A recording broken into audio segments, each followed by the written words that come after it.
Այսօր էլ մենք իրականացնենք կաղնու սերմնացան։ Մեզ հարկավոր է ջուր, հող, կաղնու սերմեն և այսպիսի տարա։ Առաջինը պետք է վերցնենք հողը։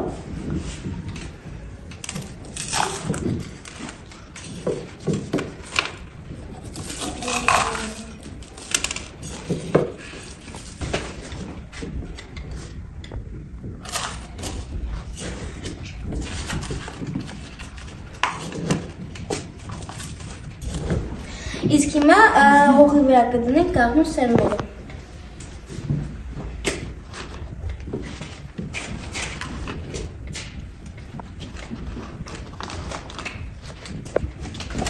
Իսկ հիմա ծածկում ենք հողով։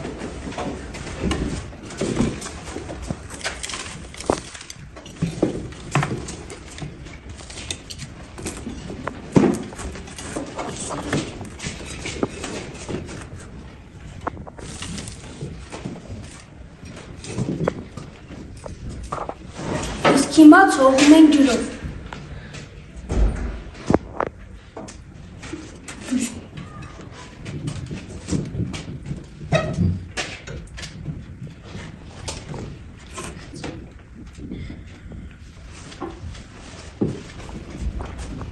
Ահա ավարտեցինք մեր սերմնացանը։ Հիշեցնեմ ձեզ, որ սերմնացանը կատարեցինք բնագետների և ընթերցասերների ջոկատների հետ։